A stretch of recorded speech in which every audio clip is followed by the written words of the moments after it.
L'expérience du cinéma, pour la décrire, une page, quelques phrases, une poignée de mots si beaux de Marguerite Duras dans son Parage contre le Pacifique.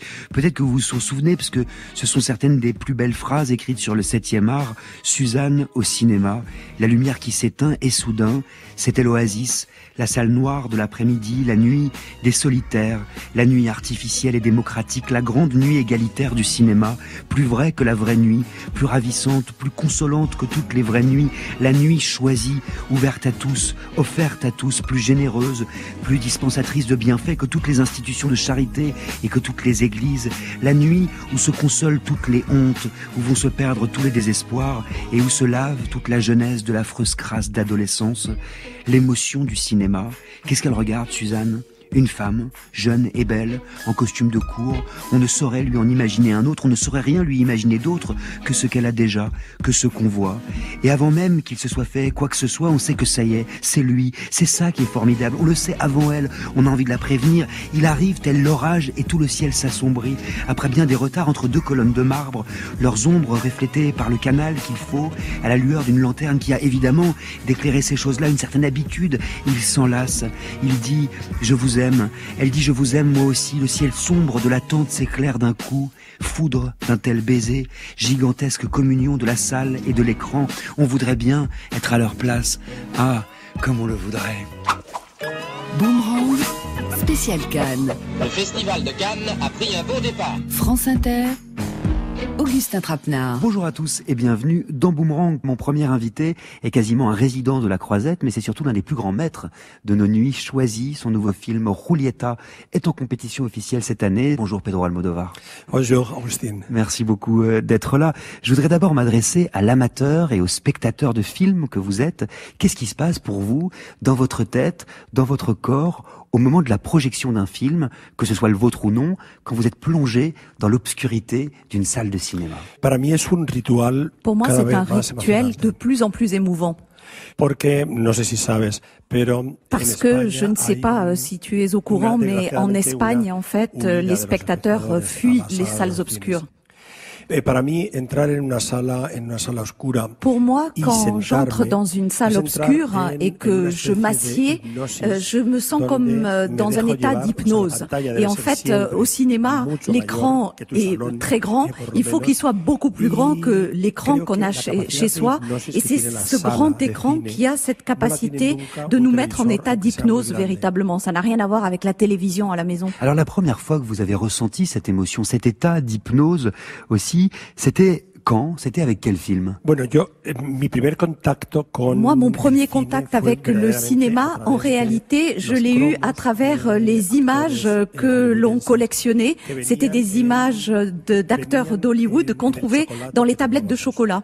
Nous, on mangeait du pain avec du chocolat au goûter et au petit déjeuner chez nous.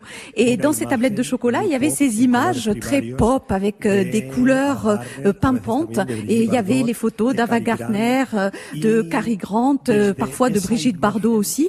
Et ça a été mon premier contact avec le cinéma. Ces images pop, et c'est à partir de là que j'ai voulu appartenir à ce monde. Alors le premier film dont je me souviens et qui m'a beaucoup impressionné et qui m'a donné l'impression que ça m'aiderait à vivre, c'est Certains l'aiment chaud de Billy Wilder. Pour moi, ça a été une véritable leçon et en même temps, ce film, c'était un lieu où j'aurais bien aimé rester vivre là dans ce film. Je me disais bien qu'il y aurait un personnage féminin très important dans votre premier film, Pedro Almodóvar. Les femmes, elles y sont pour quelque chose dans cette envie de raconter des histoires, de les faire vivre sur un écran. Effectivement, moi, dans mon enfance, je l'ai vécu entourée de femmes, pas seulement ma mère, mais aussi toutes les voisines, toutes ces femmes qui se réunissaient dans les patios de La Mancha, où elles travaillaient et où elles parlaient beaucoup. Et pour moi, j'étais au milieu d'elles et c'était une véritable leçon de vie. Et en même temps, c'est à l'origine de la fiction, tout ce qu'elles racontaient. Alors c'est vrai que ce film, Certains l'aiment chaud, c'est un film où le personnage principal, c'est cette femme qui est incarnée par Marilyn Monroe, qui est un personnage qui n'est pas très intelligente, qui n'a pas beaucoup de cervelle, et mais qui est en même temps merveilleuse. Et puis les hommes qui l'entourent se déguisent en femmes. C'est peut-être pour ça, Pedro Almodóvar, que votre cinéma, il est littéralement traversé par le féminin. Buenas noches, señoras y señores, con ustedes, Andrea. Bonsoir, Madrid. Ça a été dur de venir ici aujourd'hui. Cette nuit, ma fille unique va dormir en prison.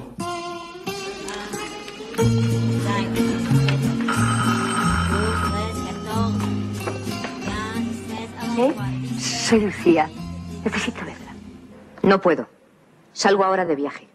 Tenemos que hablar antes de que se vaya. Hay cosas que nos interesan a las dos. Une seule fois, j'ai réussi à gagner une seule. Avec Manuel. Avec Manuel, on a perdu toutes les deux. Oui, mais c'est moi qui l'ai épousée, pas toi.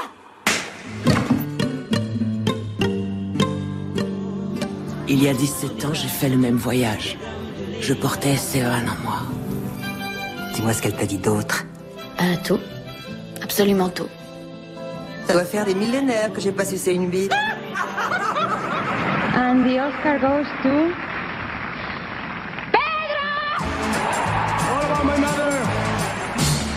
Victoria Abril, Carmen Maura, Cecilia Roth, Penélope Cruz, Marisa Paredes, Don Quica, Talon Aiguille, Tout sur ma mère, Volver, entre autres, vos muses.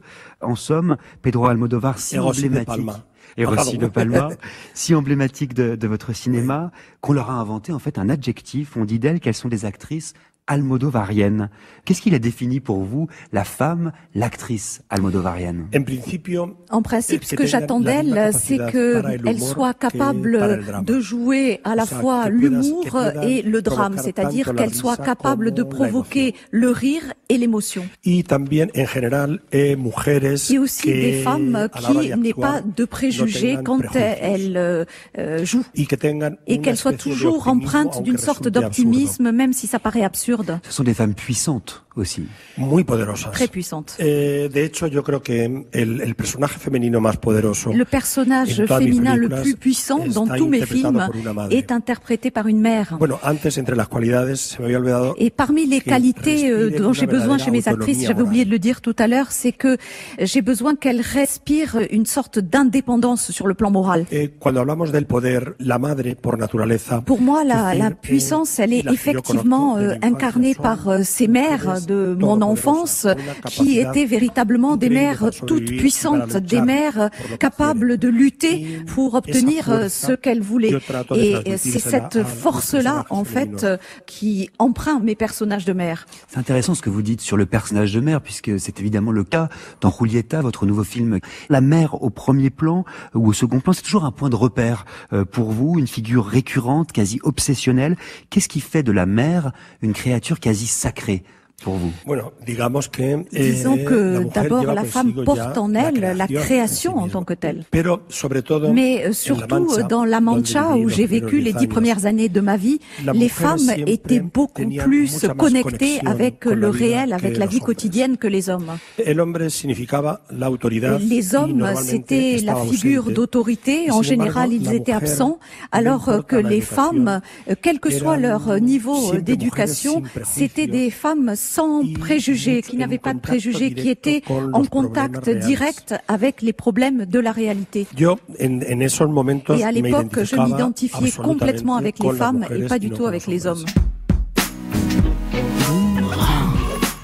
Pedro Almodóvar, invité exceptionnel de Boomerang. Cannes, vous y êtes chez vous. Pedro, vous y avez présenté 6 de vos films, un prix de la mise en scène pour Tout sur ma mère en 1999, un prix du scénario et un prix d'interprétation pour vos actrices de Volver. Alors, comme à tous mes invités, cette quinzaine, je vais vous poser une question. Votre pire souvenir du festival, c'était quoi? Je l'ai oublié. Et à vrai dire, ce dont je me souviens, c'est des bons moments. Bien sûr, j'ai des mauvais souvenirs, mais ils ne viennent pas précisément de ce qui s'est passé pendant le Festival de Cannes, mais plutôt des cancans que j'ai pu entendre des mois ou des années après sur ce qui avait pu se passer pendant la projection de mes films, par exemple. Et ça peut être des mauvais souvenirs, oui. Cannes, c'est une vitrine du cinéma mondial, mais force est de constater que quand un de vos films n'est pas sélectionné, l'Espagne, elle n'est pas vraiment représentée dans la compétition officielle. Rassurez-moi, il n'y a pas que Pedro Almodóvar quand même qui fait des films en Espagne aujourd'hui. C'est vrai que j'occupe une place privilégiée dans la cinématographie espagnole parce que les Espagnols ne sont en général pas présents, surtout en compétition. C'est vrai que dans les années 70-80, l'Espagne était considérée comme un pays beaucoup plus exotique et il y avait beaucoup plus de curiosité vis-à-vis de l'Espagne qui était beaucoup plus représentée au festival qu'aujourd'hui. Comment elle se porte l'industrie du cinéma espagnol aujourd'hui? En ce qui concerne la production cinématographique et la distribution des films en salle, il y a un problème aujourd'hui en Espagne et c'est précisément la télévision. Quand ce sont les télés qui produisent des films de cinéma, elles ont une capacité à faire de la promotion que même un film de Spielberg n'atteint pas. Une télé, elle peut faire une promotion pour les films qu'elle produit qui dépasse tout. Le problème, c'est que les films indépendants, en fait, ont très peu de possibilités de se faire leur place sur le marché. Et de fait, on en produit de moins en moins. Et puis, je crois qu'il y a un effet pervers, justement, parce que les spectateurs, quand ils se retrouvent dans des salles de cinéma, ils veulent retrouver le même type de distraction que celui qu'ils ont à la télé. Or, les télés, quand elles produisent des films pour les présenter en prime time, c'est dans la concurrence par rapport aux autres chaînes. Et donc je crois que ça crée finalement une sorte de dégénérescence du goût du spectateur.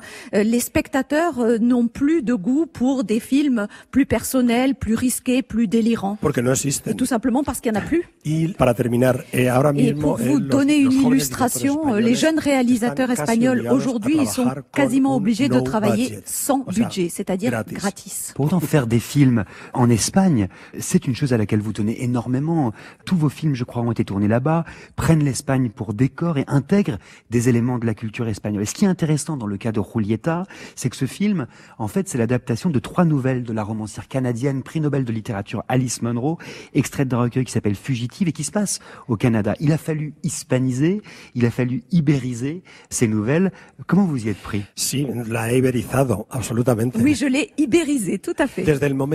À partir du moment où j'ai décidé d'adapter ces nouvelles d'Alice Munro à l'Espagne, à la géographie, à la culture espagnole, j'ai dû pratiquement tout changer de ces nouvelles, d'autant plus que la culture familiale espagnole, c'est quasiment l'opposé de la culture familiale au Canada ou aux États-Unis. Vous dites que vous les avez acclimatées. Oui, c'est vrai, je les ai effectivement acclimatées et de fait, Julieta, le personnage de la nouvelle d'Alice Munro est quelqu'un de froid. Et moi, il a fallu que j'insuffle à ce personnage une chaleur toute méditerranéenne, peut-être pour compenser toutes les souffrances que je lui fais traverser en tant qu'écrivain. Votre cinéma, il n'est pas sans lien avec la littérature, Pedro Almodóvar. Vous avez dit plusieurs fois que vous étiez un écrivain frustré. Qu'est-ce que ça veut dire, ça? Tout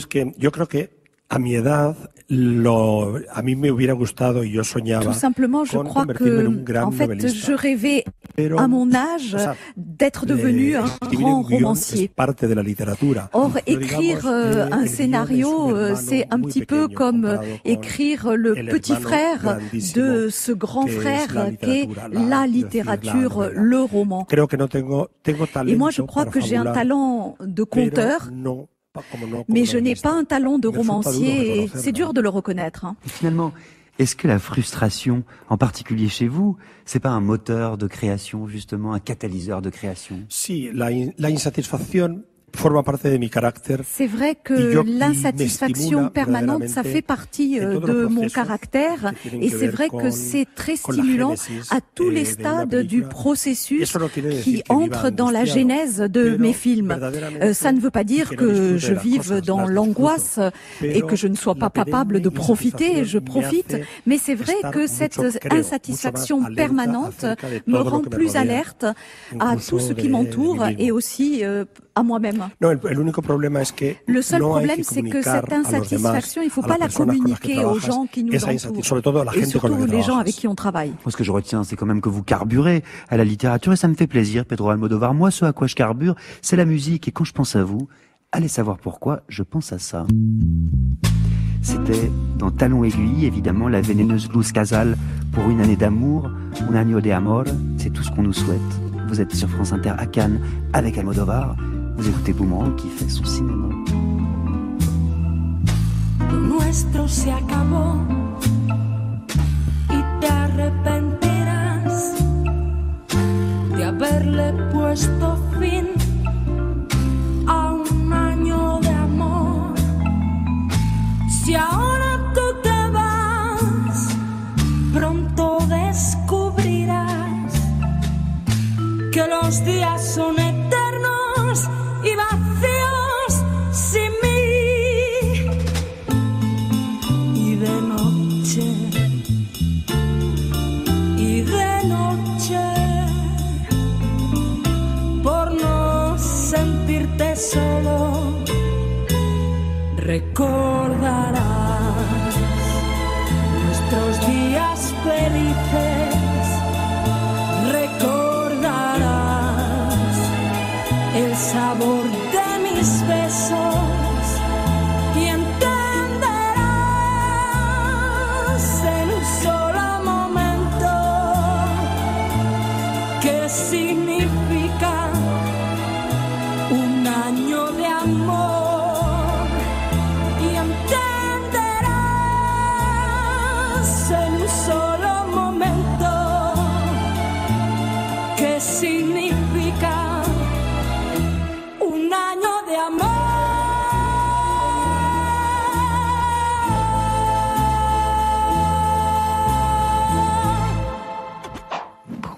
Boomerang à Cannes. C'est fini les photographes, terminé. Augustin Trapenard.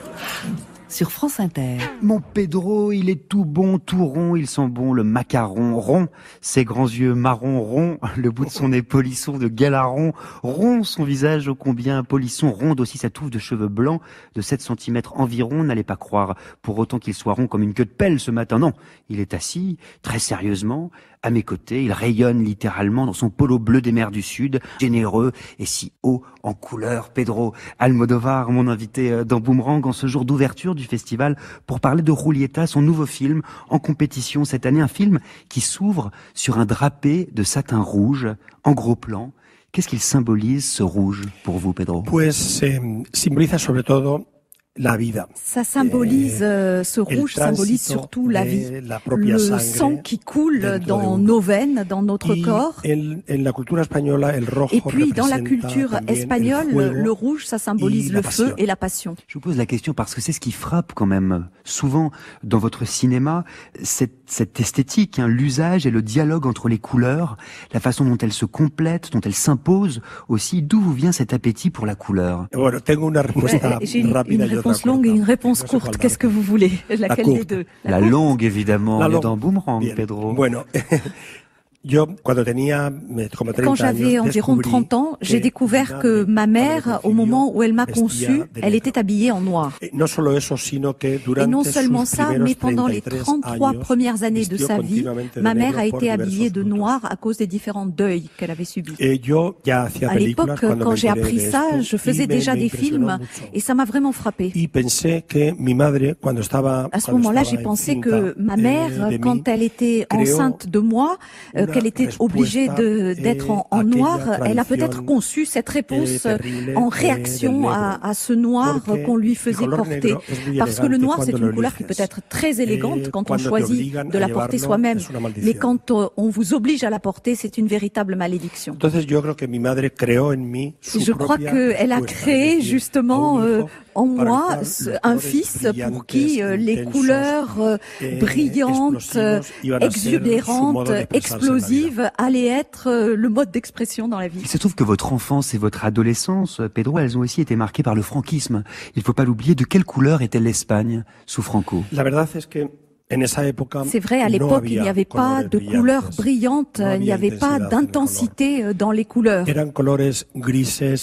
On était entouré de gris, de violet, de marron, et il y avait beaucoup de noir. Le noir était très présent. Et aujourd'hui, elle est de quelle couleur, l'Espagne, qui connaît, il faut le rappeler, une crise économique, sociale et politique sans précédent? Bon, mais maintenant, l'Espagne, c'est un pays démocratique, ce qui est quand même complètement différent de l'époque franquiste. Et puis, après les années 80, c'est-à-dire l'époque où je me suis formée, toutes les couleurs ont repris leur brio. Aujourd'hui, je ne sais pas quelles sont les couleurs de l'Espagne, mais ce que je peux te dire, c'est que on ressent une énorme frustration et une énorme incertitude face aux élections qui vont avoir lieu le 26 juin prochain. Ce qui est intéressant quand même, c'est que vos films, ils sont une explosion de couleurs dans un monde souvent en noir et blanc, comme si le cinéma, c'était le dernier rempart contre la morosité, contre les crises, contre les drames, comme si le cinéma pouvait nous redonner des couleurs, littéralement. Il y a un peu de ça. D'abord, dans ma palette de couleurs, dans mes films, je ne renonce jamais aux couleurs brillantes.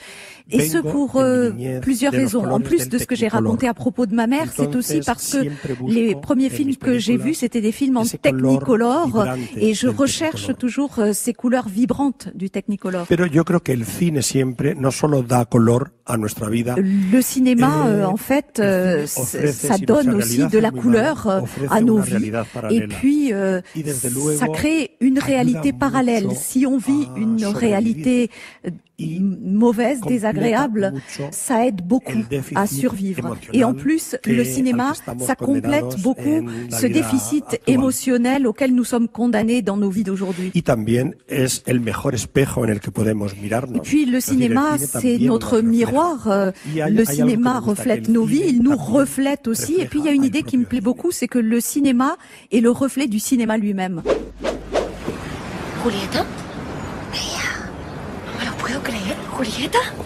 ¡Madre mía! ¡Qué sorpresa! Hace justo una semana me encontré con tu hija en el lago Como. ¿Te encontraste con Antía? Sí, imagínate. Nos quedamos mirando y fui yo quien la abordó porque ella no me reconocía. Tú, sin embargo, estás igual, Julieta. Mejor incluso. La rencontre entre Julieta, votre personnage principal, Pedro Almodóvar, ici interprété par Emma Suárez, parce qu'il y a deux actrices qui l'interprètent, ce personnage. Rencontre entre Julieta, donc, et une amie de sa fille qui s'appelle Béa, qu'elle n'a pas vue depuis des années. Qu'est-ce qui se joue dans ce moment clé de votre film? C'est en effet une scène qui doit provoquer chez le spectateur beaucoup de points d'interrogation. Car le personnage de Julieta, que l'on voyait jusque-là prête à partir en voyage avec son amant, tout d'un coup change complètement d'idée sans que le spectateur sache pourquoi. Et c'est là que commence le grand mystère de ce personnage. Et c'est là où est révélé le secret. Parce qu'il y a toujours un secret dans les films de Pedro Almodóvar. Pourquoi un film d'Almodóvar, c'est toujours l'histoire d'un secret? Le secret dynamise la narration et la fiction. Et en plus, je crois que toi, Augustin, tu détiens aussi un secret. Et si je faisais un film sur toi, j'essaierais de découvrir quel est ce secret. Ce que je veux dire par là, c'est que nous avons tous un secret. Tout le monde a un secret à raconter. Vous êtes mal barré. Je ne veux pas dire par là que tu sois hypocrite, hein. Pas du tout. Non, c'est pas ça. Mais ce qui est intéressant, du coup, j'ai l'impression que dans ce film, ce à quoi on assiste, c'est une longue confession de la part de Julieta, à une libération progressive de la parole. Chez Almodóvar, j'ai remarqué, tout le monde a remarqué, ça parle beaucoup, ça raconte, ça confesse, comme si le langage avait une fonction cathartique. quelque part. Sí, Oui, moi je crois beaucoup en la parole. Esa es una de mis Et c'est justement ce qui fait ma frustration de ne pas pouvoir être romancier. En la vida de los personajes Dans la vie de des Julieta, personnages hay un de enorme Julieta, silencio il y a un entre immense todos ellos. silence qui pèse entre tous ces personnages.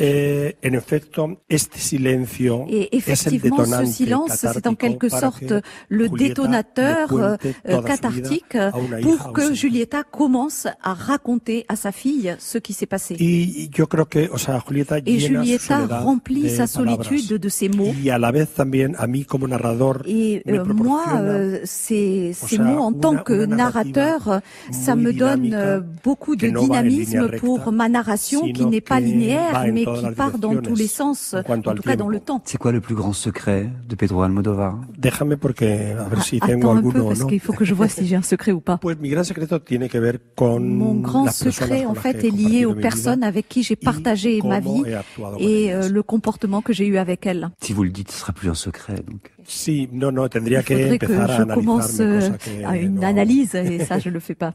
No.